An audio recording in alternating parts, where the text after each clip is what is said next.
Баршаңызға сәлем, менің каналыма қош келдіңіздер. Бүгін сіздермен бірге бар жоғы 3 заттан дайындалатын керемет дәмді десерттің рецептімен бөлісетін боламын. Видеоны соңына дейін тамашалаңыздар. Бұл үшін бізге сүт, қант және де кукурузный крахмал қажет. Ыдысымызға ең алдымен 170 грамм сүтті құямыз. Одан соң 30 грамм қантты саламыз. Одан соң кукурузный крахмал саламыз 60 грамм. Одан соң жақсылап араластырамыз. Ешқандай түйіршік қалмайтындай жақсылап лопаточканың көмегімен араластырамыз. Айтпақшы, менің каналыма тіркеліп кетуді ұмытпаңыздар. Видеоға лайк басыңыздар, комментарий қалдырыңыздар.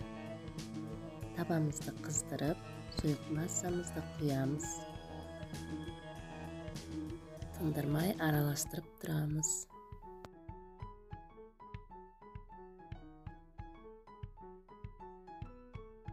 Сұйық массамыз осылай қоюлана бастайды. Араластыруды жалғастырамыз.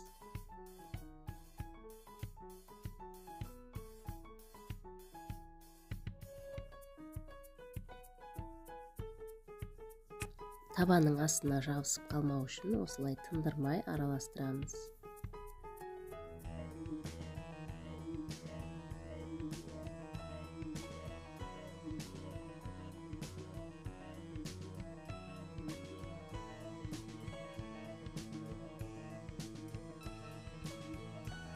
Осындай қою масса болғаннан кейін табадан алып, қолымызбен домалақтап, осылай кішкентай шариктер жасаймыз.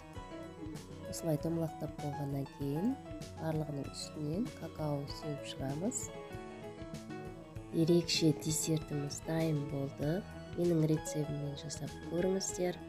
Видеоға лайк басыңыздар, комментарий қалдырыңыздар. Баршаңызға ас болсын.